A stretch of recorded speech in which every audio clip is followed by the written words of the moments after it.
our 6th year, this is GabNet, the Great American Broadcast Network. Talk like you've never heard it before.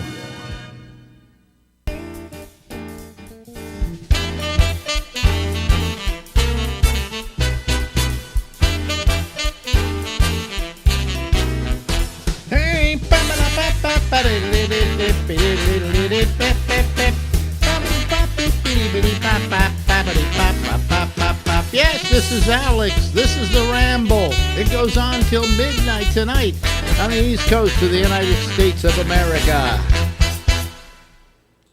Ladies and gentlemen, Larry Bubbles Brown lives in San Francisco. You're really infected out there now, aren't you? I guess the numbers are going crazy, and as our governor tells us all to wear a mask while he has a wild dinner party with no masks. Yeah.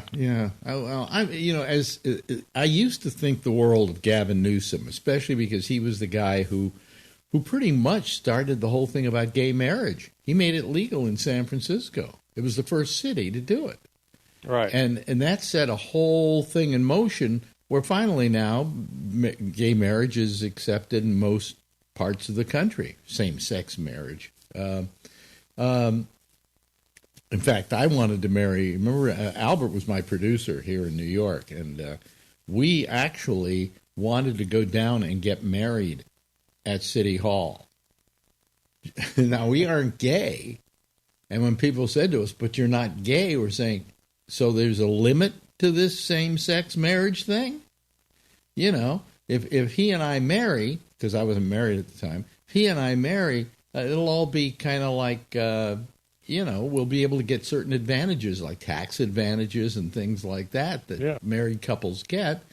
So we actually were going to go down and get married. They had a drawing for the 500 people to have marriages, same-sex marriages, on the first day, and we made the cut. And Sirius wouldn't back us on it. So we had to not do it.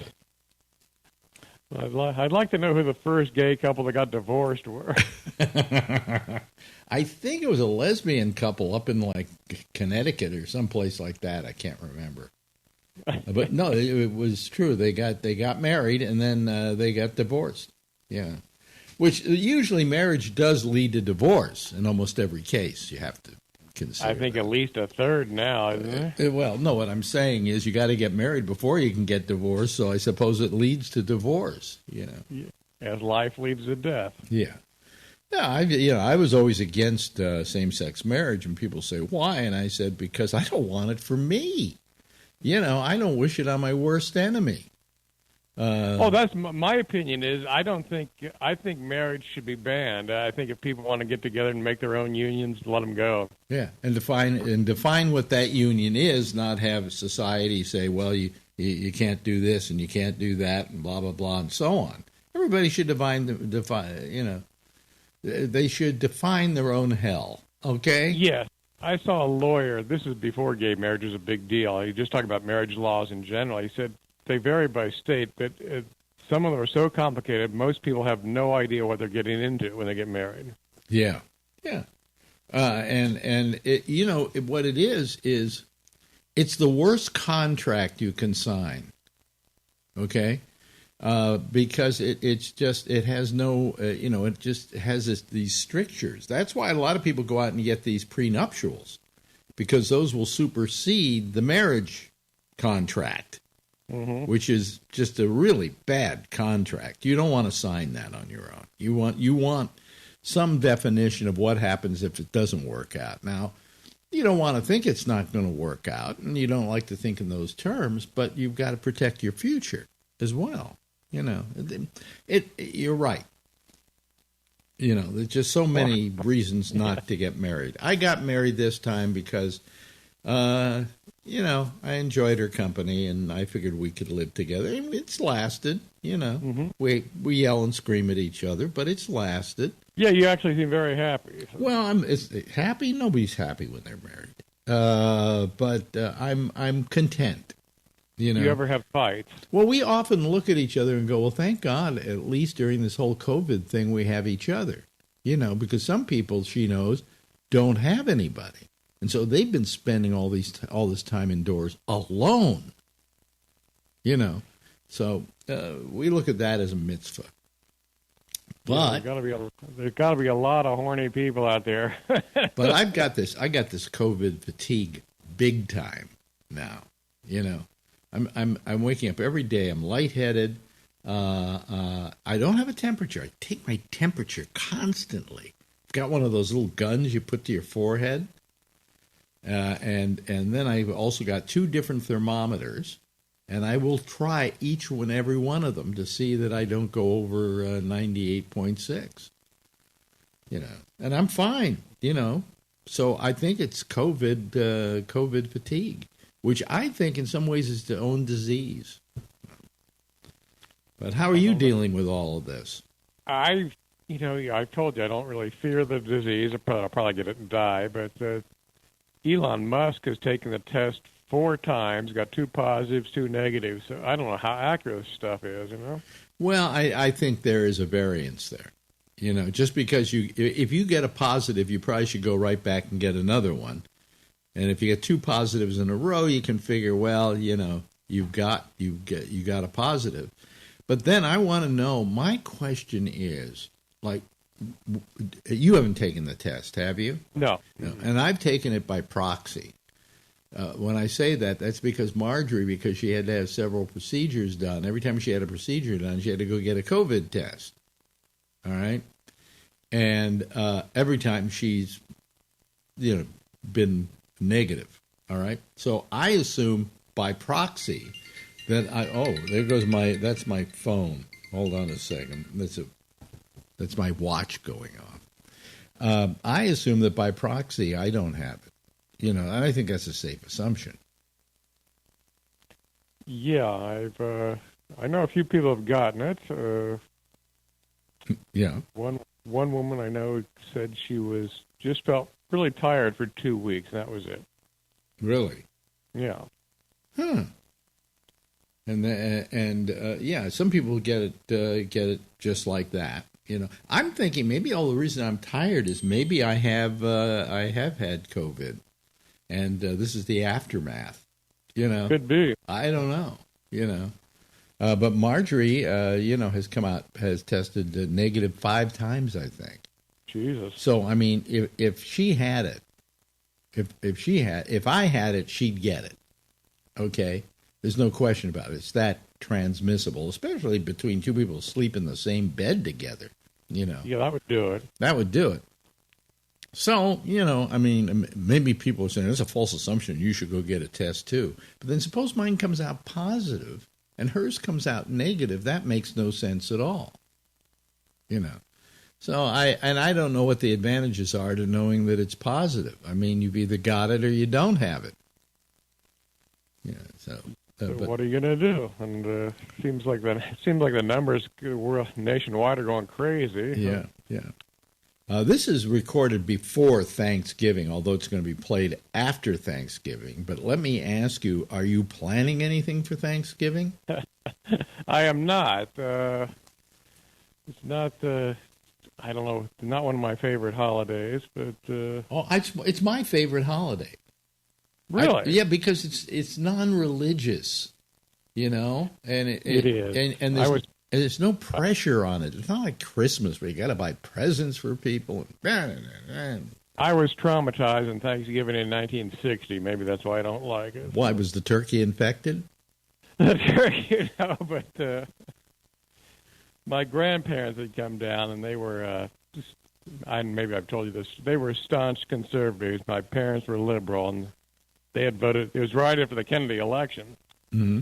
My parents had voted for Kennedy. They said, "Whatever you do, don't tell Grandma we voted for Kennedy." So I must have flown out of my mouth as soon as they got there, which started a wild fight. And it got so bad, my grandmother said to my father, "You're no longer my son," and she left. With my grandfather said, "I'm sorry, but we got to go." And so they left. My mother was so pissed off, she took the turkey, opened the back door, and threw it out in the yard.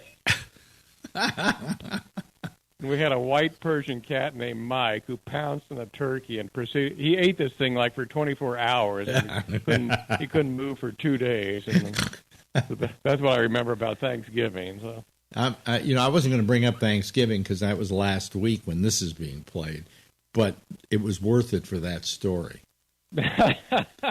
That's something Gene Shepard would have written about. Really? I just remember. It just people get so mad over politics. It was horrifying. So this is the era we're living in now is nothing new. I just think social media brings us more out. But people have always been crazy over politics. Oh, I think if we want to talk about an ugly time, the whole what do you call it? Communist witch hunts back in the 50s were just. I lived through that. That was horrible. That was just that sounds terrible. Horrifying, and it sounds kind of similar to what's being done now with the cancel culture. And yeah, but it wasn't. This isn't as bad because that one people were losing jobs like crazy. I mean, they called you a communist in show business, and you made this list, you didn't work. Yeah. There are many writers got. Oh, it's the Woody Allen movie, The Front. The Front. That in fact, The Front was written by somebody who had been blacklisted, directed by somebody who had been blacklisted, and most of the people in the film acting had been blacklisted actors. The only one who wasn't blacklisted was Woody Allen because he was too young. Yeah. Zero Mostel was in that, right? Yep, he had been blacklisted. But that's a great film. If anybody can lay their hands on it, it's just a great film because it talks about one of my favorite topics, which is that whole period of time when there was this thing called Red Channels, and it was a pamphlet that listed people who were being blacklisted, and every TV executive in the country in his desk had a copy of Red Channels, and if somebody was coming in looking for a job, they would thumb through the pages and see if they were there. And if they were there, sorry, we don't have a job for you.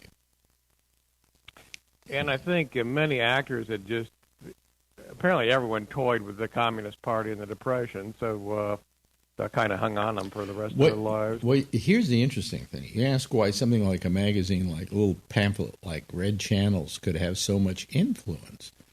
The reason it had so much influence is because when it first came out, it was produced by a guy who owned a lot of supermarkets on the East Coast.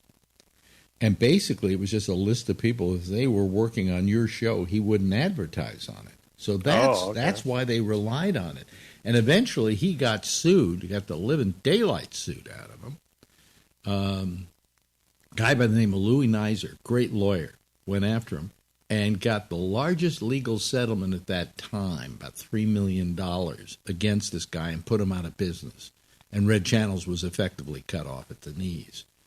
But, what a story, And I never heard that. It is a great story. Yeah, what went on back in the day was, if you think it's bad now, with all the Me Too and the stuff like that puts people out of work, you should go back to those days of the communist witch hunts.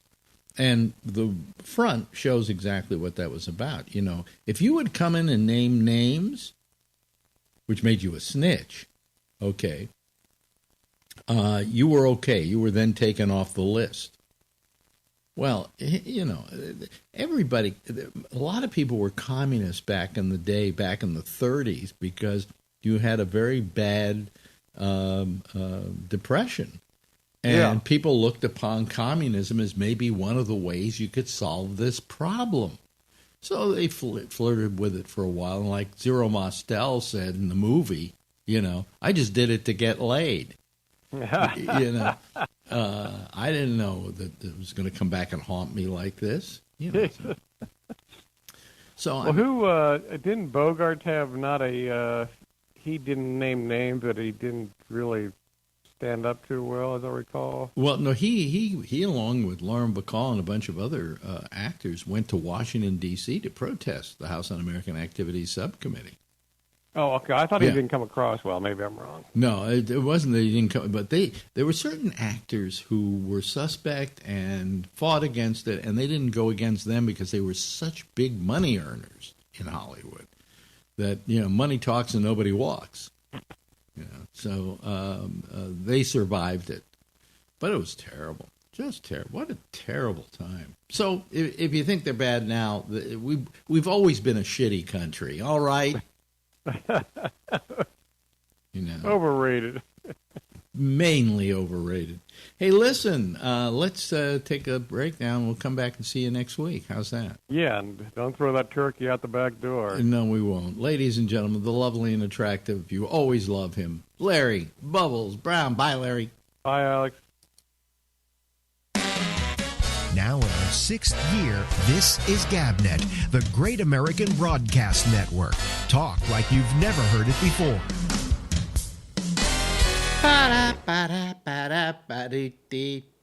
Hello, everybody. How are you? Oh, God. I'm really, I don't know. I just have not been feeling well lately. And yet, all I am is lightheaded. That's it, you know? And today, I just have been feeling, I really don't know what this is. And it's you know, it's nothing I can put my finger on. It's not, I don't have any pains or aches or, you know, I'm not running a temperature. I'm, you know, I just feel,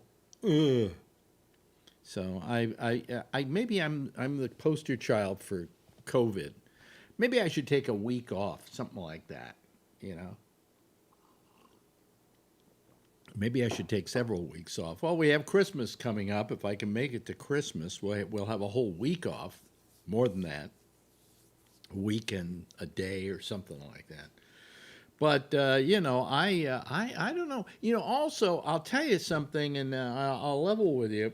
Lately, we don't get as many people listening to this program. The last couple of weeks, it's been rather dismal. And I begin to wonder, should I be doing this? Could I do it like once a week, and then everybody will welcome it and say, "Hey, great," you know.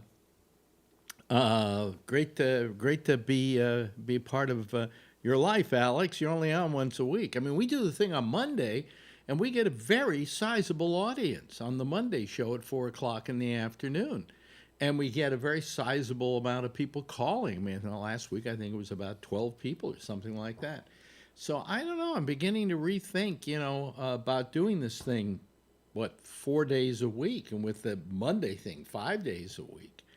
So anyway, and I'm not running a temperature tonight, but it's higher than usual, so that always gets to me too. Well, let people in here, and we'll let them talk. Anyway, let me see here as they're assuming their positions here on the panel.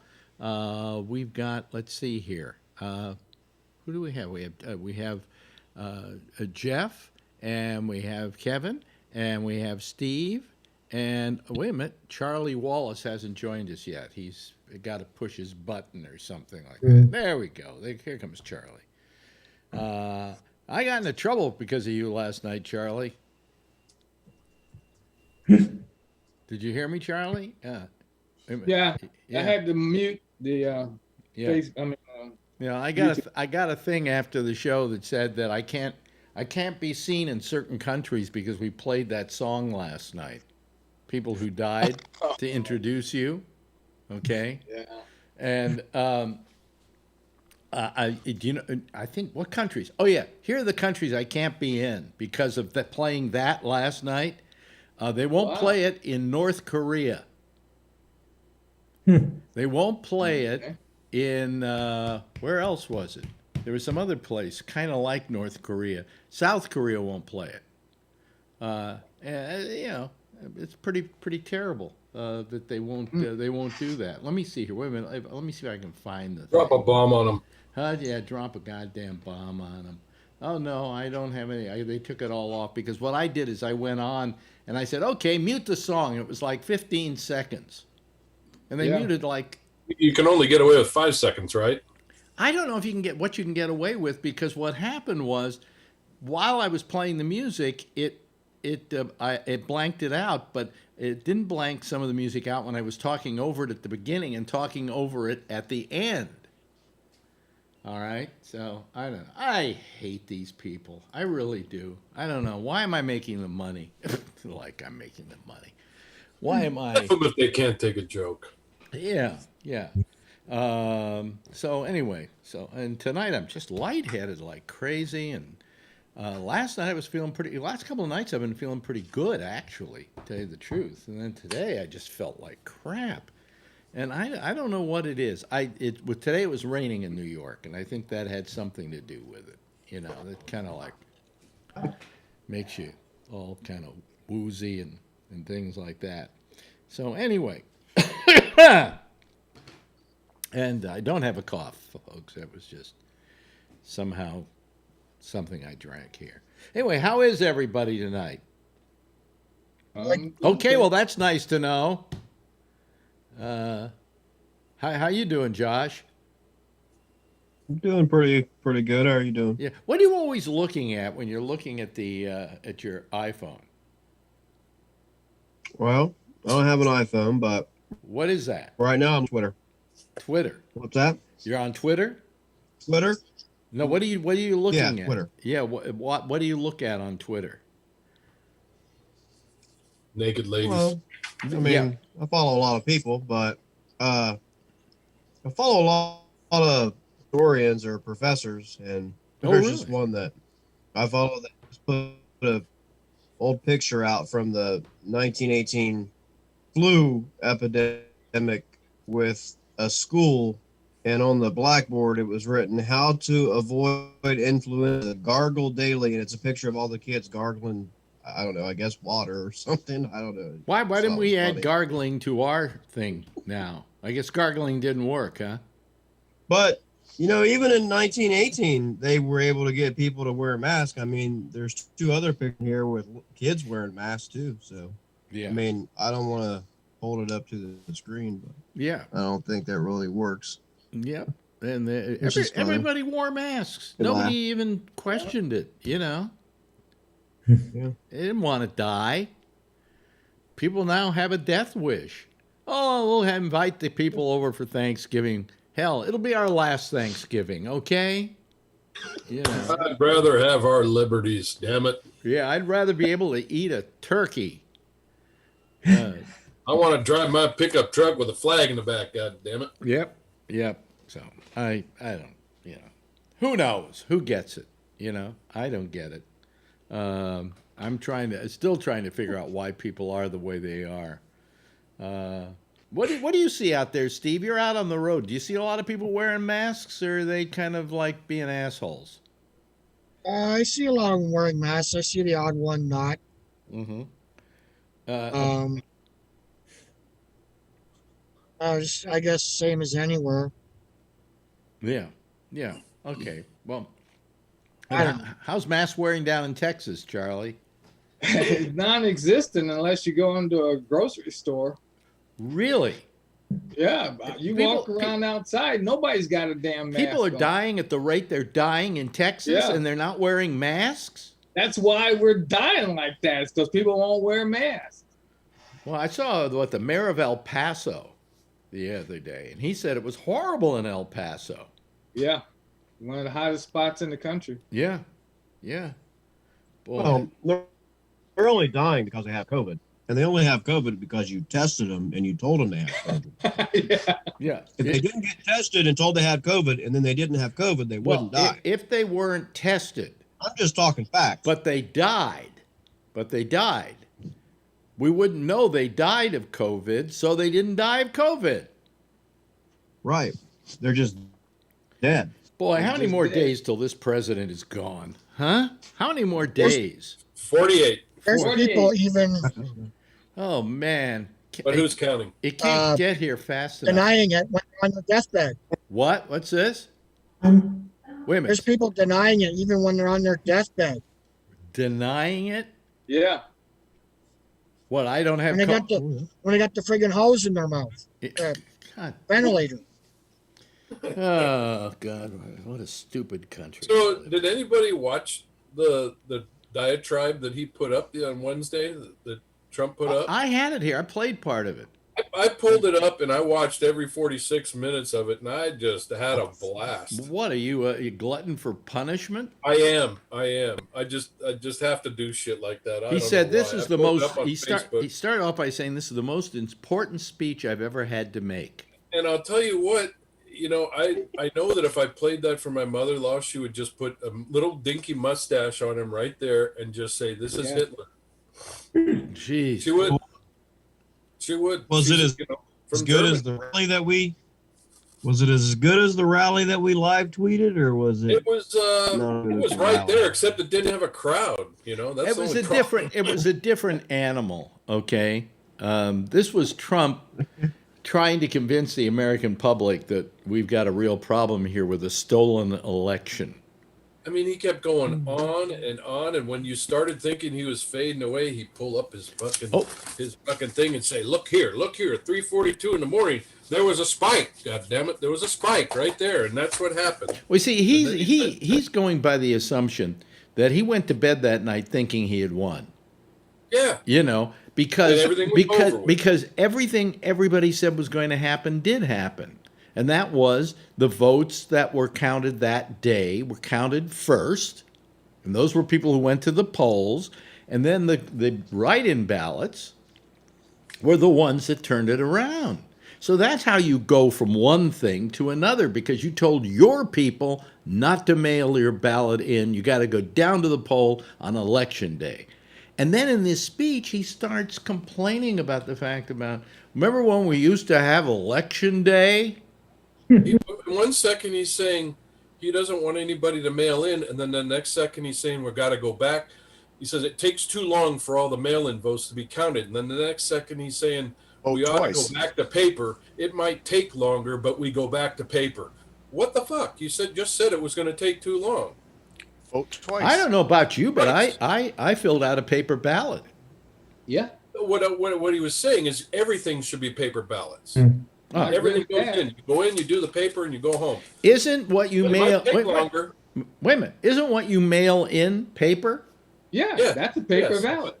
But do it on the spot is what he's saying. No, okay. So have big long lines, have people come in, get their ballots. Okay, you go in, punch your little chads and all that shit. So this is basically he's a guy who wants things to be done the old way and not the new way. Yeah, go back to 1953 or whatever. Yeah. When they had time to take those ballots and dump them in a river somewhere. Yeah, and there was less people to deal with. Because paper sinks pretty fast. You know what else is pretty funny is the people that are testifying for him. Did you see those? Oh, yeah. Oh, this one gal. Did you see? I want to talk to the manager. She's talking back to the hearing, the chairman of the hearing, and she's going, "I signed a paper that says I'm not going to lie. Did you?" I'm going, "What the fuck?" And Giuliani's reaching over to her and going, "Hey, shut up." Even Giuliani was going, "Stop it." She's going, "No, don't." I've got to tell this guy something. Yeah, when it's too much for Giuliani, you've gone overboard. She was nuts. Yeah. And I'm thinking, what's happening here is these people are going up there, they're spewing all their bullshit, and they're also getting on Trump's list to pardon. Guess what? I'm on the pardon list. As soon as they spew all their shit, and they've done all that shit. Now, here's my conspiracy theory.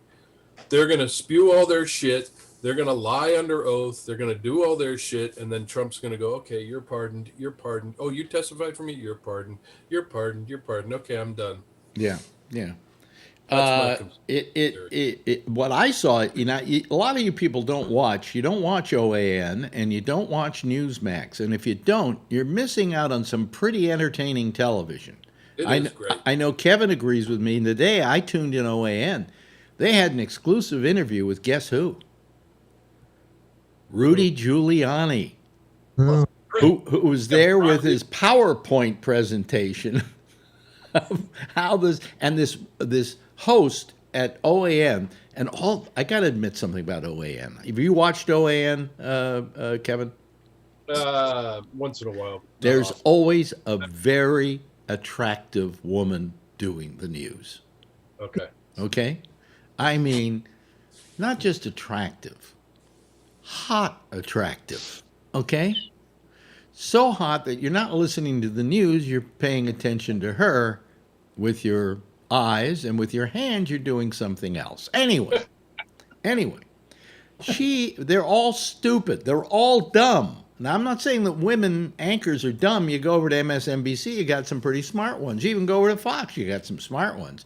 But over at OAN, they just hire these dumb women to sit there. So now it's the big interview with Giuliani. That's going to be in depth with this woman.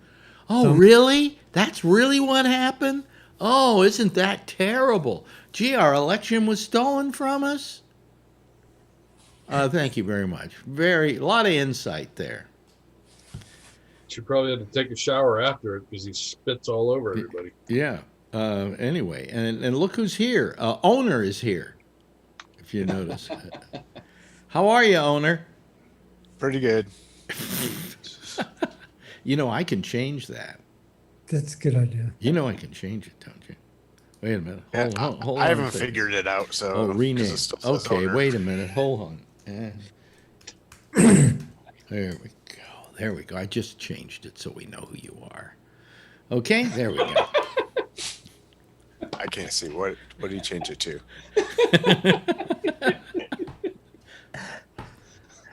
I can't see it. I have that power. You can't see it? Just gotta move your mouse or something. Right? Yeah, move your square there. See, I'm just a lot of fun, right? Oh, wait a minute. Tony's calling in.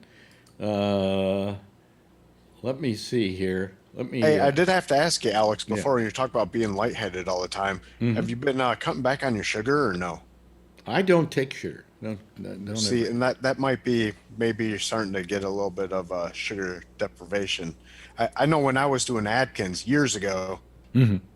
and I went too long with not enough sugar, I did start getting really lightheaded. Well, I got either that or it's something. I don't know what it is. All I know is I went to doctors, and the doctors have looked at me and they've said, no, you don't have this problem, you don't have that problem. I had a blood test with my doctor for my yearly. I'm fine there. Marjorie had more problems than I did, and yet I'm woozy, and I think it's just being indoors all the time. Well, you were indoors all the time before the COVID. No, I wasn't. For a short time there, You always complained, if I leave the house, it's going to cost me at least $50, so I might as well just stay inside. Yeah. Well, it's true. But anyway, so I'm just feeling, not myself. Hello, Tony. How's your brother doing? Oh, it was a crazy week. I got a little note from Shecky about your brother. We were on brother. Pizzanitos the last 2 days. I'll give you the short story. My mother had her regular checkup Tuesday for Sloan's, so we went in, did the blood work. She has Sloan's? What kind of disease is that? No, we went to Sloan Kettering. Oh, I see. Okay. So me and her went in. They did the blood work and everything, and then we went home. She did the televisit the next day. So my brother, Tuesday, I went in by myself with my mom. I took a taxi. Mm-hmm. So he went to the dentist. He had a loose molar, Alex, right in the back. Mm-hmm. So let me go check it out. He took a day off. All right. So me and my mother come home, and we were in and out. And he goes, what's the matter? So he's not saying that because we're not saying that to my mother. So he says, come inside. I says, what? So he goes, look at my tongue. And on his tongue on the side, it was like a white, looked like a canker sore, Alex, but it wasn't. That's probably what it was. But it wasn't, Alex. So they said it was like an abnormal thing. So the dentist told him to go to an oral surgeon to biopsy it. All right. So he made an appointment and in Forest Hills. His dentist made it. Yeah. And the dentist took him right away, right? So he comes back and I said, what happened? He says, he don't want me to do it. He wants me to go to the hospital. So my mother was Wait a minute. He didn't want to do a biopsy. He just wanted to He didn't want to do it, Alex, in the office. He says, I don't want to do it. He says, I'd rather send you to somebody else. So my brother was automatically worried because he thought it was something, he said. So what happened? So my brother's girlfriend knows somebody in Sloan. So he called her up. Oh, hold on. She's coming in. I don't want her to hear this. Oh, my God. So anyway, yeah, she'll flip out. It's nothing bad. So listen to this. So anyway, yeah, all right, Mom. So anyway, he called. His girlfriend knows somebody who works in Sloan. So she goes, I said, do you want me to call mommy's doctor, Dr. Statler? Wait a minute. Wait a minute. Hold on a second, Tony, before you go on. No hideous wallpaper right now? No, this is actually my side room. It's kind of in flux. Okay. My video game. Right. It's like I do my scanning. Anyway, so he went to Sloan. Yeah, so what happened is the girlfriend called up Sloan because she knew a nurse there. She says, tell him to come in today, right away. They'll slot him in at 12:30. She'll look at it and biopsy it. Boom, right there. Yeah. All right. We didn't say nothing to my mother because I stayed home with her. But she knew something was up because I can't lie, Alex. I was all upset because I was starting to cry. My brother's like, if you cry, she's going to know something's going on. Why do they tell me these things? But I had to find out. So anyway, they go to Sloan, right? So I told my mom, she says, where's Greg? I said, he had to work in the city. She said, I thought he was off today. She's not that stupid. I said, well, I think they're going to lunch or something with his girlfriend. He says, how are they going to go to lunch? There's no place open. I said, well, I don't know where the hell they are. Your mother's too bright. Where did you, she had the brains in the family, huh? Well, you think I'm the smartest one, but I'm just lazy. So anyway. You're the smartest one, but you're just lazy. Right? So they go to the dots. They go, and my sister took him in with his girlfriend. So they let one of them in. So my sister wanted to go up. She's all right, I'll stay down.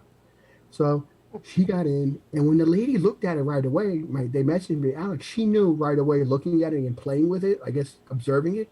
She's like, I'm going to tell you right now, I see cancer every day. This doesn't look like cancer. But we're going to biopsy I see cancer every day. This doesn't look like cancer. Okay. I was like, is she sure? Greg says, she went to Harvard. I think she would know something. But you never know. So anyway, so I was there. What's the upshot of this? I mean, come on. The upshot is, he did the biopsy. By the time you finish this story, your brother's going to be dead from something else.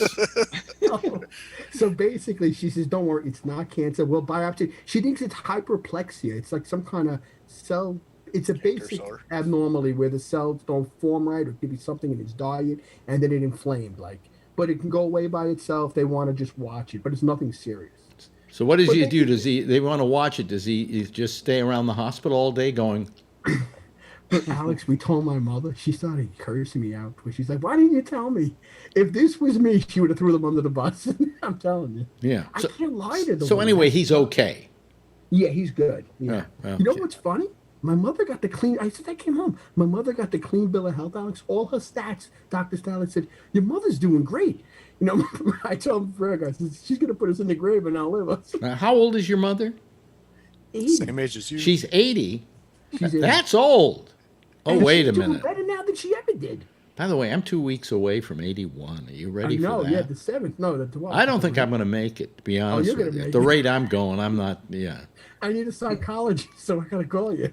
Well, Shecky's on board, and then I come over soon. Yeah. Well, he sent me the note you sent him about your brother, and I went, well, I hope I hope his brother's okay. Yeah, it was pins and needles here. He's yelling at me. What are you getting upset for? Because I'm all upset. We're halfway crying already. I told my sister, I said, listen, God forbid this goes. He says, do me one favor. Just in case this is bad, I'm not joking. We were trying to joke about it. He says, there's a part of the family, Alex, that I can't stand because they're so cheap. That on my father's wake, we went to an Italian restaurant. They took fucking doggy bags home. I'm still not over that. Wait a minute. It's your father's. Wait a minute. It's your father's wake. Who took doggy bags home? No, the family, the cheap cousins. They ordered extra. I'm still fucking mad about that. I saw them taking doggy bags home. My mother's like... By the way, in case anybody just tuned in, I want you to know that Tony is not a paid actor doing this. No, this is my real life. Okay. But Alex, did you ever... I told Shecky, did you ever see anybody take doggy bags home from a wake? No, I never have been to... I've never been to a wake. Yeah, I mean, whatever you can't finish. I mean, I went to something where a person died, and then you went over to a house for some cake. I never could understand that one, because why, after a funeral, is the proper food to have cake? I know. Well, we had everything at the thing. Do you say, God, I hope he dies, then we'll have some cake. We were joking about it. I said, you can't go. I said, well, if anything happens, don't invite them to the lunch. I said, I ain't inviting anybody to nothing. I'm not going to forget that, Alex, because that just bothers me. Your life is like your wallpaper. Oh, I'm going to go back in the other room now. I wanted to hear me cut the Okay, back to the hideous wallpaper, folks. She can't stand them. Even my Aunt Barbara hates them. Taking fucking meatballs home. Who does want to rip the fucking bag out of their hands and smash it on the floor. Give me that fucking bag. Hold on, we get my family's so cheap they make sure there's no food left over. Yeah, right. I was gonna say, yeah, we never have any food left over on our way. So how have you been, Jason? I've been pretty good, just working. I never asked you this. How's the kid? He's getting big, man. Well, they do that, you know. Yeah, he's like almost 13 years old. He's had his first couple of big zits, and it was funny. Looks like he might be starting to get a shadow on the lip. I didn't have zits too much when I was a kid, but you know what I did have? Humongous boils on my ass. Really? I would get these humongous boils on my ass. My parents would have to take me over to the hospital, Marin County. To lance them? Literally, they took a hypodermic needle and put it into the thing and then sucked out all the juice. And this would happen to me like 2-3 times a year. You know, I was just this boil factory on my ass. See, anytime we had boils in my family, we have this stuff. It's called bag balm. It's it's actually designed for cow udders. You put that on with a Band-Aid. Next morning, that boil comes to a head and pops like nothing. You know, my mother used to use. Well, my mother used to use for like splinters and a lot of things like that. If you couldn't get the splinter out, was ichthyol, black salve. Yeah. And it just sucks the whatever's in there out of there. So if you've got like a bad pimple, you put it on there, it's going to suck the stuff out of there. You know. What is it? Black balm, some people call it. It's ichthyol is what it is. It's desiccated fish. Huh. Yeah. You put it on and seagulls follow you around the... Bag bomb's good shit. It is. It really is. No, bag bomb. Why don't we go back to some of that stuff? Like, you know, we're how are we treating COVID? Somebody gets COVID, we send them to the hospital, and they have to be put on a ventilator, and then they die if they go on a ventilator, right? Okay. Have we thought about trying ichthyol, black bomb? Have we thought about it? Maybe if we just, you know. Oh, wait a minute. Now I'm sounding like Trump. You know. Just inject some black balm into them. Yeah, right. Or the mushrooms, right? I saw the episode of the Bryant Gumbel. Isn't that good? You were talking about? Yeah, it was really good. Yeah, those MMA fighters that their brain starts getting beat up. They've been trying that stuff. Pretty crazy. Yeah, they get pretty loopy. And then they go into deep depressions and things like that. And they went out and they started taking.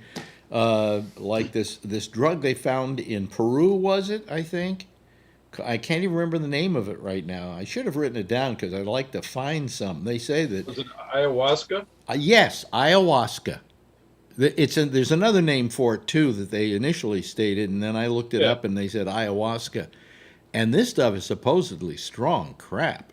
It is. Hey, do you remember what it was that Albert talked about that he did a couple of times? I think it's like a really good trip, but it only lasts like a half an hour. I think with Albert it was menthol. Salvia? No, salvia. Yes. What was that? Salvia, but that kind of disappeared all of a sudden. Nobody talks about salvia. No. Yeah, it was like a real quickie. Everybody was trying it, and I heard you're either really, really good or bad. So I said no. Yeah. But I stuck to other fun stuff. So. But what they found, like I talk about Ronnie, that when she was dying, when she found out they weren't going to be able to do anything about her, and that she was slowly going to be dying, she went and did a thing with psilocybin, and it took away a lot of her fear of death. You know, so that's the first thing I'm heading towards if I ever find out I have a terminal disease. I think you should do it now. Thank you very much, Jason. Always need your support in this life. I appreciate it. You know. Lipitor, psilocybin. Yeah. So anyway, how's everything in the truck? How's the dog tonight, Steve?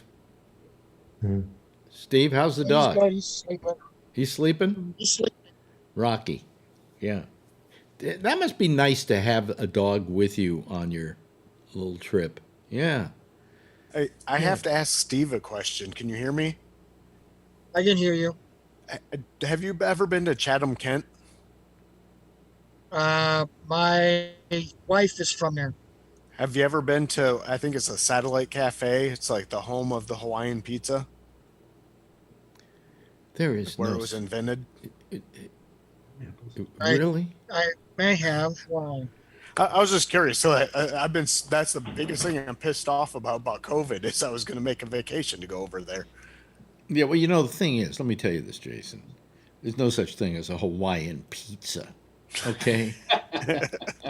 Tony, are you there? Tony, are you out giving your mother an enema? Why, Tony, are you there? No, he's not there right now.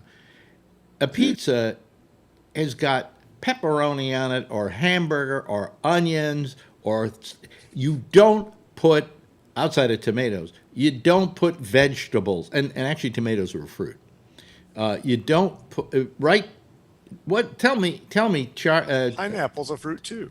Tony, no, you don't put a pineapple on pizza, right, Tony? Tony, my brother just came. Tony, you don't put what? Oh, actually, you know where I had pineapples? When my brother took me to Vegas, California Pizza Kitchen in the Mirage. I tried it, a flat crust. He yelled that is not pizza. Now that's what he said to my brother. I was eating. It's not I never pizza. wanted to eat out. He wanted to treat me. I was eating the pizzas there, trying them different. Pizza's got cheese and it's got meat and it's got all kinds of unhealthy things. So I said, this is great. That's not fucking pizza. I think I'm going to California. I can hardly wait to get a pineapple pizza. Fuck you. A pineapple pizza. There's no such thing as a pineapple pizza. There's such a thing as a piece of round crust with pineapple on it. You know? I personally do like it, but then when I found out that it was the guy who invented it is like an hour away from where I live, I planned out a nice vacation. You know, I thought it would be cool, but COVID. Somebody had to invent. I guess somebody had to invent a pineapple pizza. Oh, I don't like pizza. You ready for that? You always said that you didn't like the pizza. Is it too heavy? You know what it is. Even when I wasn't dieting, the crust is just it's too thick. Thin crust. I like really thin crust pizza. Yeah, my brother likes that. And I like sometimes the Chicago deep dish pizza, like Pizzeria Uno used to have. Oh, where they put the cheese in it. Yeah, but I'm telling you. Sorry, Charlie. Chicago pizza sucks. But when I was growing up, we grew up in North Beach in San Francisco. Okay. That's an Italian neighborhood. It's about as Italian a neighborhood as you can get until everybody who was Italian moved out and the Chinese moved in, and then it was a Chinese neighborhood. But it was an Italian neighborhood, and you had these old-fashioned Italian restaurants, where you go and there was sawdust on the floor, and there was this certain smell of like wine and urine, and you would order a pizza, and they would make this thin crust pizza. And the only pizza I ever knew was thin crust, the kind that when you ate it, you had to kind of double it over to put it in your mouth, right? Then all of a sudden, these pizza parlors come out, like in the Bay Area, like Pinky's Pizza Parlor, and they do this thick crust pizza, and I'm going, this isn't pizza, this isn't what I like. And I hated that idea, that doughiness, the big thick crust pizza. Thin crust, every time, love it, terrific. But the thick crust, forget it, So where was I saying? Oh, yeah, there is no such thing as a pineapple pizza. I was eating that shit. There's a piece of dough with pineapple on it. That's what it is. Now they have a taco pizza and a hamburger pizza. I think it's Domino's. Well, a hamburger pizza would be a pizza with hamburger meat on it, which is a form of pizza. Yeah, but I'm sure they put some other seasoning on there, so it tastes like a hamburger. I do want to try that one so bad, that cheese. It does taste like a hamburger. I've had it. Have you? Is it good? Are you a big pizza guy, Steve? You like pizza at all? Yeah. Yeah? What kind? Cream. I don't like olives on it, but usually get like a barbecue chicken. Okay. Yeah. See, it's meat. It can go on a pizza. Style, or even a Philly beef style, like with the. It says on Solano Avenue in Berkeley, there's a place called Zackerly's, in which the very favorite thing there is spinach pizza Spinach. It's not pizza. My mother would Again, like that because of the spinach, though. it's a piece of goddamn dough with with spinach on it. You know, basil. It's supposed to have basil on it, not spinach. Yes, and but I mean, well, what the hell, So yeah, I make one. It's a fire roll. It's a Rollo di Fiero. Yeah, and it's like a pizza. You put all the sun-dried tomatoes on there, and then you put cheese, mozzarella cheese, and then all the meats you want, and you roll it up, put it in there for like 20 minutes. Yep. Yeah. So good. Yeah. Well, I mean, yeah. Okay. I just feel that pizza. You get a good pizza, and they're terrific. I like mine. I like sausage, hamburger. Mm-hmm. What else do I like on it? Onions, mushrooms. Getting hungry now. Gotta get pepperoni on it. Ooh, pepperoni, yeah. I'm not a big fan of pepperoni. But if it's some kind of other sausage, I might like go the for old-fashioned pepperoni, the smaller ones. Yeah, where they curl up. Yeah. But and then you don't want to order from Domino's. Or what are you going to say, asshole? I like Domino's pizza. Yeah, they're pan pizza. It's good. Okay. And then Pizza Hut too, man. Pizza Hut's my favorite. Well, something, they may have gotten better over the years, but when I first went to them or tried them, they were horrible. Domino's years ago, horrible. Yeah. Like they even had commercials when they changed up their ingredients and everything. Yeah, it was kind of like commercials saying how bad they were. Yeah, the ad was kind of going like, "Yeah, we know we're shitty." You had the runs. Bad last week. Yeah. Guys like Papa John's? I wouldn't go to Papa John's because the guy was a rabid right winger. Yep. Yeah. Rabid right winger. And I wasn't either. And then I did have some one time when I was visiting my brother, and I really wasn't that impressed by it. Yeah. Because I just didn't like that. I would not do one thing you would never see me doing in my life, eating a Papa John's pizza while lying on a MyPillow. Okay. But that's the trifecta too. Yeah, that's the trifecta of assholism. And to Steve, Jets is a lot better. Say you guys might not have Jets Pizza, but Steve has probably heard of Jets Pizza. Jets is a lot better than. What's Jets Pizza? It's just another, almost like Papa John's, but yeah, just more of a Michigan, Ontario. I think they're in Ontario. Now, isn't this a nicer discussion than talking about Trump? Yeah. Is it true that Rudy farted today? I wasn't sure. I was I just saw. Well, wait a minute. Here, wait a minute. Hold on a second. Let me put up the breaking news sign here. Yeah. Which is, do you realize that on MSNBC the breaking news sign is always on? Yeah. It never goes off. Everything is breaking news. And what it's done is it's taken away the allure of breaking news. I know. Anyway. It's the same thing on CNN. I watch it. Wolf Blitzer, he has his breaking news every time he comes back from a commercial break. Yeah. And the breaking news, what was it? Something that happened yesterday. Yes, or something he already reported 15 minutes ago. But where was I? I don't know where I was. I was just talking about... pineapple pizza. Well, we were talking about pizza. But then I was going to mention something about breaking news, and then I said we haven't talked. We're not really talking about Trump that much tonight, and that's good. I think it's time we started weaning ourselves off of Trump, because every night, I would say for the last 4 years on this program, at least once that night we mentioned Trump.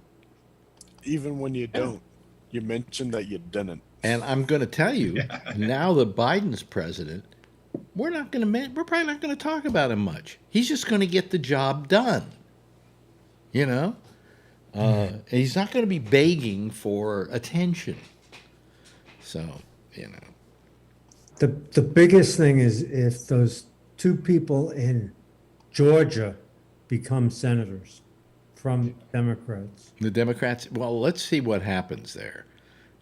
Trump is going down there to campaign for the two Republicans. What I think, if he goes, he's going to make it worse. Well, because he's going to go down there, and he should be campaigning for them. What's he going to do? Phil Myers sent an attachment. Wait a minute. We have breaking news, ladies and gentlemen. Phil Myers sent an attachment. Wait a minute. What, he sent an attachment? Barstool Pizza review. Del Fara Pizza in Brooklyn. Really? Okay. All right. Okay.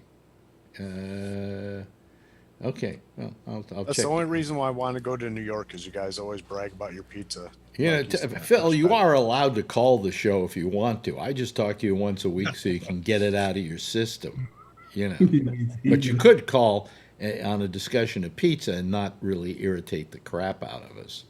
And I will say, I do like Phil on his one-on-one interview, but I miss him too. Yeah. So, Phil, if you want to call about pizza, feel free. Okay. Feel free. And if we happen to mention Trump, just pretend like we didn't even say it. Okay. But anyway, where are we? So, if he campaigns for them, he's going to complain. He's just going to complain about the election and keep saying it was rigged. He's just going to keep talking about the same stuff he's been doing. Here comes Ray. I think it's Ray Renati. Is it? Yes, it is Ray Renati. Hi, Ray. Hello. How are you? I'm good. How are you doing? I'm good. You know what I did tonight before the show? I was on a Zoom meeting. Ooh. Yeah. With, what is it, 210 people? Okay. All about the SAG-AFTRA deal and the suing. Oh, I didn't go on. The suit they filed and so on. I'm not allowed to talk about it because they would like it to be just kept to everybody that was there. But how you keep a secret among 210 people, I have no idea. But I've never been on a Zoom call that large. Wow. And I thought I'd see a lot of well-known people there. Yeah. Didn't know any of them. Yeah. Yeah. I didn't know about that one. I usually go on them. I didn't look at my email. Yeah, you never know anybody. There's so many members.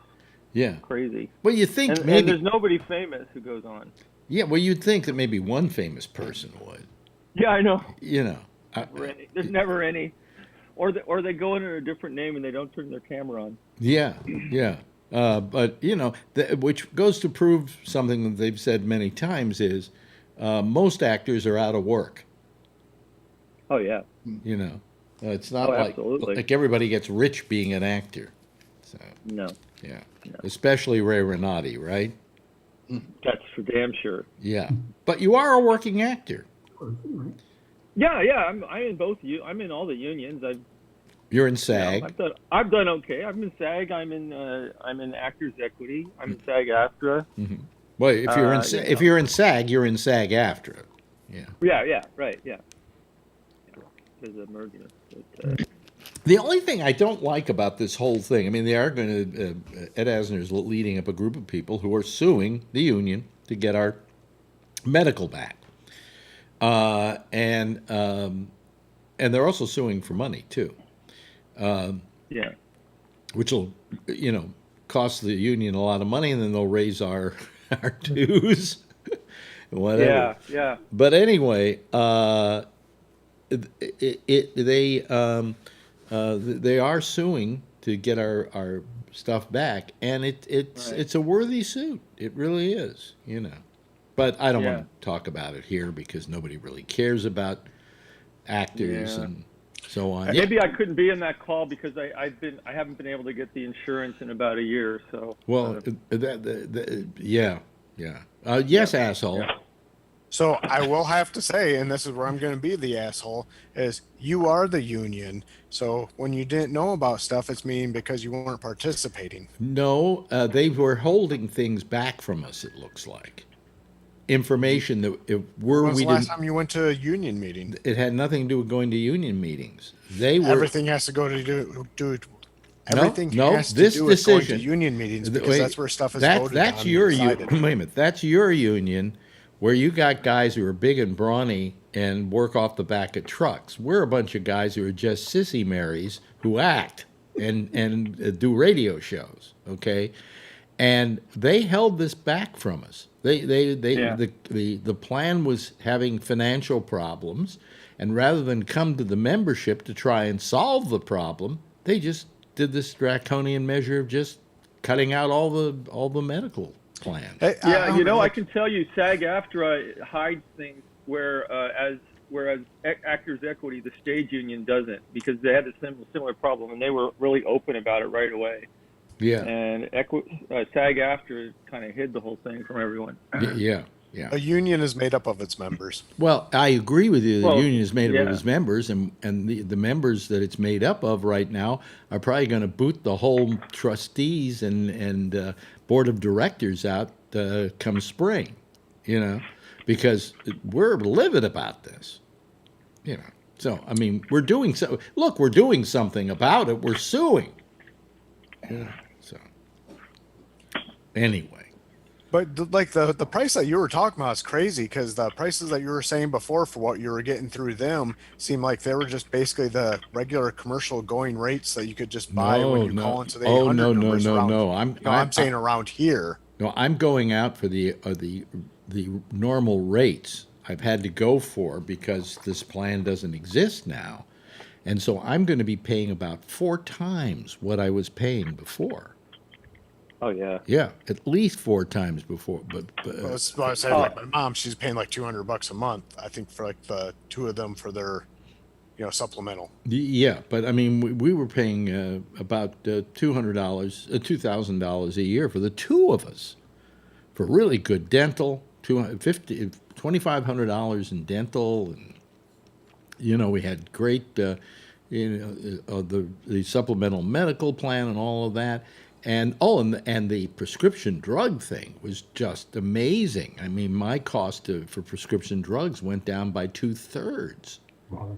Yeah, the insurance is like the insurance we used to get like 40 years ago. Yeah, it's so great. Yeah, and what I had was a senior plan that was simply the addition to, Medicare. They did that for all senior performers, even though you didn't meet certain requirements over the years. As long as you'd been a member all those years, you were able to get the senior benefits. So. But, what I don't, I know what I was going to say, what I don't like about it is all these people that are complaining basically are the actors. Why? And I'm AFTRA. I'm broadcast. And they don't seem to be really relating to me when I watch them. I don't relate to them because they're not talking in terms that I, as a broadcaster, kind of react to. So it's. I mean, I do feel sorry for them that they, joined up with AFTRA and made it a combined union, because that's what caused part of the problem. But it could have been solved, and that's what's wrong. And they never told us that we had a problem until they were going to just do away with it. Oh. Josh, how you doing? Haven't talked to you tonight. You've been a little quiet. What? I'm here. What's happening in the news that gets you where you live? Yeah, I'm slamming busy today, so I'm a little out of didn't even listen to news on the way home. I don't know nothing major happened today, did it? No, just the same old. That I know of. Whining and bitching. I don't think I missed anything. Whining and bitching and complaining from we got a DACA ruling from one of the federal courts to reinstate some of that stuff. Yeah. Well, I think that's a fait accompli, isn't it? I mean, Biden's going to reinitiate DACA, right? Probably, yeah. Yeah. I'm not sure how tied up it is in the courts. What? You know what? One of the things he's saying on day one he's going to do? Stop building the wall. Yeah. Phil's going to be upset about that. He liked the wall. Yeah, Trump. That was another Trump building project that, Got to build the wall around the largest reservation. Around the largest reservation? Yeah, all those natives, those brown people south of the border. Oh, the brown people. Yeah. Yeah. Well, anyway. So we're coming up on a holiday season here. Are all of you going to now stay home and not do the normal holiday stuff, or are you going to go out and spread the COVID? I don't go nowhere. Huh? We're staying home. I know. What'd you do for Thanksgiving, Tony? We stayed home. My sister came over with her husband and my niece and nephew. That's it. And my brother. How do you know they don't have COVID? Well, my sister's a teacher, so she's and my brother-in-law Darren, he is a CPA for the city, and he is a diabetic, so he's been working from home because the doctor gave him the pass that he's high risk. Yeah. So they don't go anywhere. He doesn't even leave the house other than go in the yard. I never asked you this, Brian. How much work do you do from home now? I go to work about 6 o'clock, and I come home about 12 or 1 o'clock. Oh, okay. But then when I come home, I have meetings. I have China meetings usually later. Mm-hmm. Indian meetings are usually in the morning. So, yeah. And then I have a 1 o'clock appointment on Mondays that I always make sure I make that meeting. Yeah. That's your pop-up show. So but you're physically there about 6 hours a day in the morning. Yeah. Okay. And then, but when you come home, is there work you can do from home or what? Yes. Yeah, it's hard to do work here. That's why I like going in. But then I have meetings. I have Zoom meetings or Teams meetings. Steve, how is your trucking changed because of COVID? I mean, obviously you can't work from home. What? Nothing much. Nothing much? Staying. You just don't get out of the truck as much as you used to. I stay in the truck as much as I can. Yeah. How about you, Jason? You've got that. You do a lot of wiring and stuff like that, right? Nothing has changed for me. I put on a mask when I go into people's houses. That's it. Yeah. I'm still going into people's houses. 3, 4, 5 every day. Do you make them wear a mask? Do you make them wear a mask? I can't. It's their house. They're the customer. Do they usually put it on? In Detroit, yeah. Suburbs, no. Whoa. And that's kind of the opposite where you're talking about. It seems like in Harlem, in Detroit, it's primarily one race. They're all wearing their masks.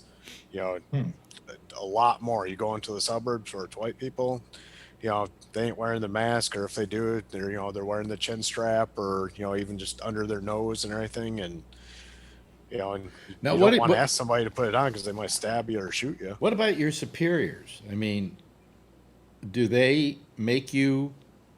They make you go to work. They make you go into these houses where people aren't wearing masks. Do they feel you're safe? Sure, they don't think it's real. It's fake. Because my question is, I'd ask Brian this: are you just wearing a mask when nobody else is? Does that make you safe? Makes you safer. But does it make you safe? It makes me safer, yeah, for sure. But I feel more comfortable with it on right now, anyways.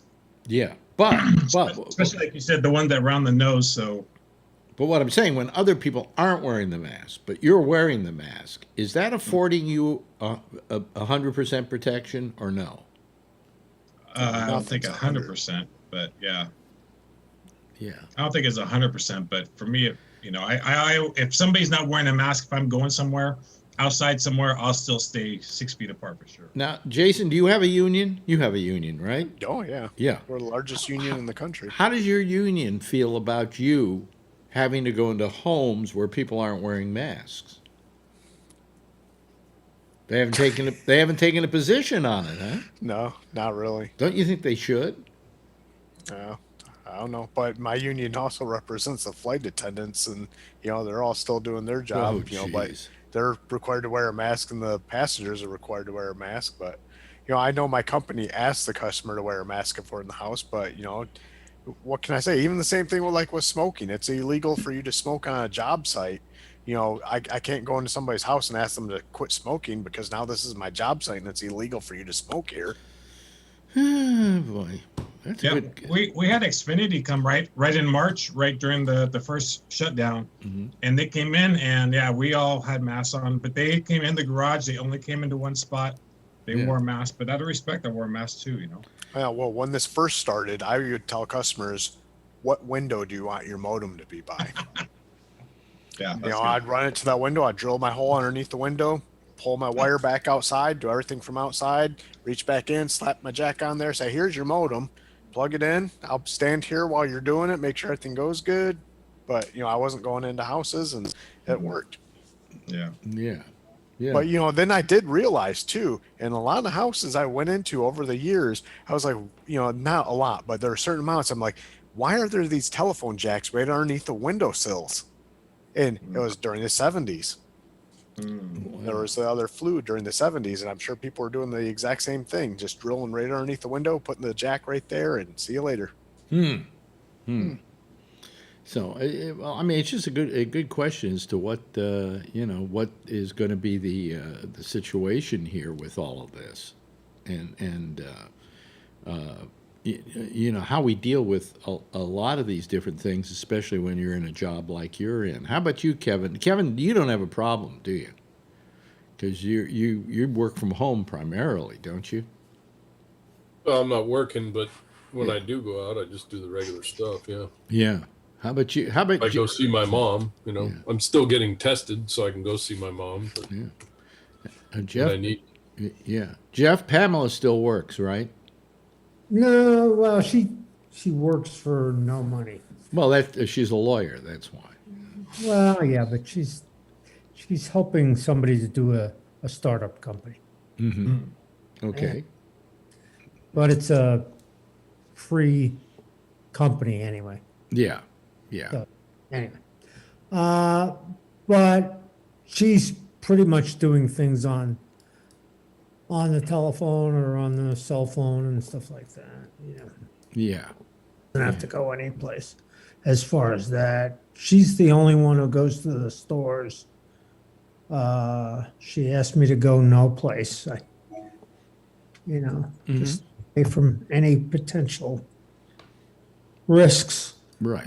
Didn't Biden say that he's going to shut down for no breathing for 3 months or something like that? No, no. Asks for 100 days. No, what he said is, look, he realizes that he can't make it the law. Okay, to begin with, it would make him very unpopular, and he's just saying, I think he's just going to say, it's your patriotic duty to do something about this. Okay. And I think people will probably react to that, and maybe it'll help. I mean, it's better than having a president who doesn't, who holds these super spreader events. I think Trump already did his damage. I don't think Biden, by asking, can really do anything anymore. Well, and then there's the other question about the vaccine. How many people are going to take the vaccine? And the answer to that one is, we don't really know. We don't really know yet. And can you then make a law saying you have to take the vaccine? I'll leave this one to Josh. Josh, you can't make a law saying where you take the vaccine, right? Not really. I mean, that's probably get pretty complicated, but to be force every American to take some kind of inoculation, of course, I mean, they're going to have a pretty tough time with that. Yeah. I mean, you certainly wouldn't be able to do it by any kind of executive order or something along those lines. I mean, at the very least, it would have to be legislated, and that's going to be damn near impossible. Right. I mean, and to have any chance of withstanding a court battle, it would certainly have to be, legislated, no executive order or anything. I mean, even at the state levels, they do have more of that executive enforcement type power. I mean, it would be tough even there, let alone nationally. Well, here's the situation. They say that we have to have 75% of the country inoculated for there to become a herd immunity. Okay, so it's in the best interest of the country if 75% of the public gets inoculated. when it comes to a question of public health, does that supersede certain constitutional guarantees? I mean, public health should be a major concern. Oh boy, you're asking. No, I mean, it's a big question. Right. Yeah, it is, and I don't think there's a simple answer to it. I mean, there are a lot of things that might run counter to what we consider,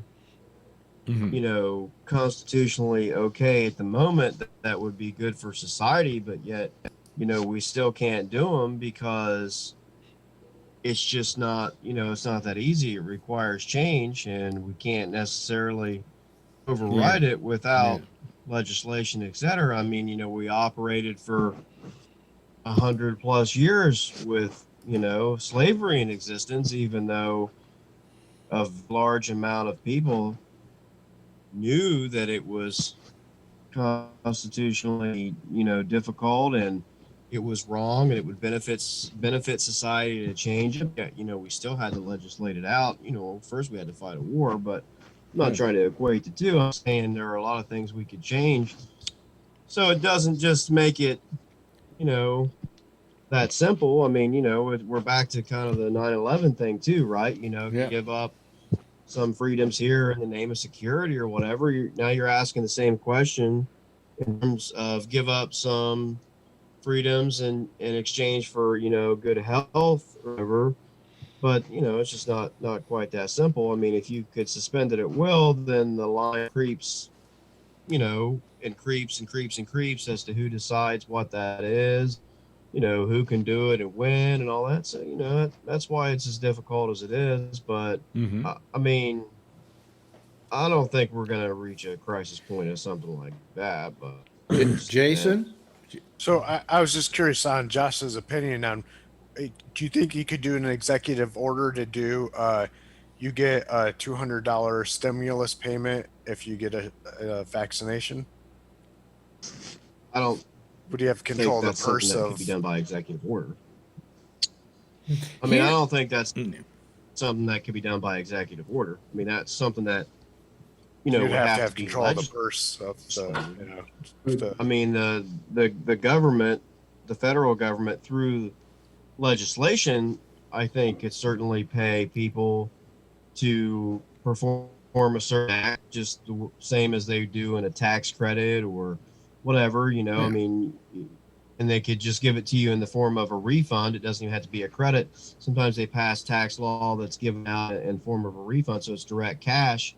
Go to college and your first 2 years an undergraduate and you get a $1,500 rebate or whatever. I mean, it's direct that kind of thing. Marjorie could be done like that, but not by executive order. Marjorie came up with an idea, and that is you don't get a vaccination unless you're wearing a mask.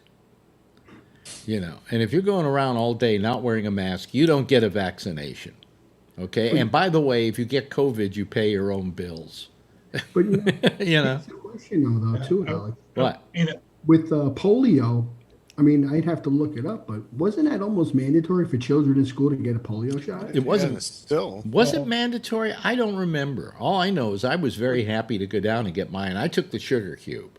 You still have your requirements at school to have your vaccinations. You have your child in school. Yes, you do have to have vaccinations to send your kid to school, don't you? So what's the difference with a vaccination for COVID? Yeah.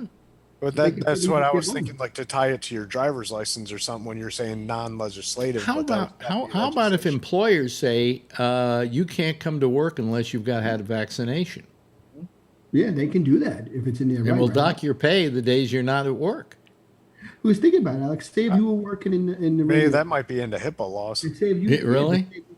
You could do a remote then. I mean, they can tell you. Well, the problem, as we all know with the vaccinations, because I've been doing a lot of reading on this, is every shot has in it a tiny little microchip. I already got mine for my flu shot, so they know where I'm at. Okay, so they already know. Yeah. They can already track you through your flu shot. Yeah, they've already got me. Yeah, okay. Because the latest thing I read was somebody in, I don't know. I'm 5G. One of those groups It was saying that there's a microchip that's going to be in each shot, so they can follow you around. Bill Gates wants to know where we are. Like he really cares about what I'm doing with my mother yelling at her. Come on. Yeah. Believe me, Tony, there is nobody out to steal your identity. Okay? No, exactly. They can have it. You know. When they had that second outbreak, I think China or somebody, right? They had it mandatory that everybody get tested. By the way, you know they found out that before China, we had COVID in this country. Did you read about that? September. No, it was what? September of last year. They went back and checked some blood tests that had been done for something, and they found COVID in the blood tests. Yeah. Oh shit! So it was already here. Yeah. So enough with the China flu already. Yes, Mr. President. We had a neighbor who had it here in December. One of my son's friends. Last December, 2 blocks from us. She had it in December. And when did it first? I mean, you're totally right. I'm saying it's absolutely true. Yeah. And when did it first appear in China? Like December. December. Yeah. Well, this is September. September that they took a blood draws for something or another, and so they went back and checked them and found COVID in the blood draws. Yeah. Cross contamination. I'm just saying she got it from somebody here. Mm-hmm. Yeah. You know. So who knows how far back it goes? Who knows how far back it goes or where it came from? You know, it could have traveled from somewhere to China, and that's where it exploded. Yeah, that could. Yeah. You know, but of course, it's as you know. But it didn't really explode because they were able to contain it in their country. I'm going to do something now. Please, if any of you, I'm going to tell you something, and if any of you are epileptic, don't listen because I don't want you swallowing your tongue when I say this. It's been suggested by some Republicans that we call the vaccine the Trump vaccine. Oh, yeah. That's true. Yes. Yeah. Absolutely. They have Geraldo Rivera, right. Trump suggested it. Right. Jerry Rivers. Yep. Is that what it's going to take to get rid of him? Is you got to get the Trump vaccine? The Trump then vaccine. I won't take it. You do know, however, that the vaccine from Pfizer, which, by the way, proudly is a New York company, did not take 1 penny from the government or from Operation Warp Speed. The only money they took from the government was as a down payment on the drug. Yeah, but when Pfizer contradicted Trump saying they weren't part of Operation Warp Speed, he went apeshit.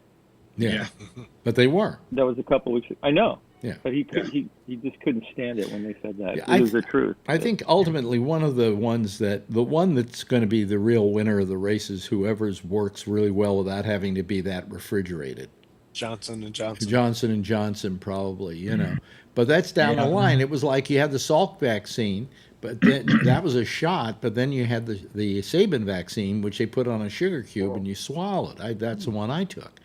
And it wasn't until that one that we really got herd immunity when it came to polio. The Johnson & Johnson one is also one shot.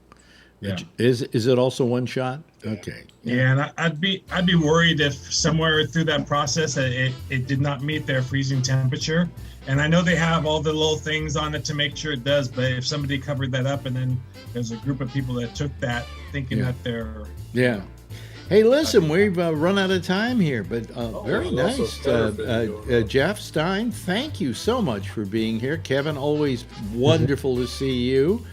Charlie, you didn't say much tonight, but just seeing your face there makes me feel calmer. Josh Wheeler, thank you. Thanks to Jason, better known as Asshole. Nice to see you. You better learn how to change that, by the way. Tony, thank you so much. Glad to hear your brother's better. Brian, thank you. Say hello to Adrian for us. Okay. She out playing right now? Yeah, I think so. Yeah. Trucker Steve and sidekick Rocky, thank you so much. Look at little Rocky there. He's our new Adrian. No offense. And, of course, to Ray Renati. Thank you, Ray. It's twice this week. Glad to have you back. Ladies and gentlemen, why don't you all give a big wave goodbye, and I'll give a big wave goodbye back at you, and then we will dissolve to me waving, and there they all go. It's a good night tonight. And actually, once I start doing the show, I start feeling good. What can I say? Anyway, we'll be back again next week. We come back on Tuesday. Yeah, we'll be here at 10:30 Eastern Daylight Time. Or Eastern Time. I keep saying Eastern Daylight. Stop it, Bennett. Eastern Time. Same time, same station in life. And in the meantime, as always, if you see her, tell her I love her. And hey, be safe out there. And wear a goddamn mask, will you? Night, everybody. Oh, here, we'd rather have the Alec Bennett Ramble thing.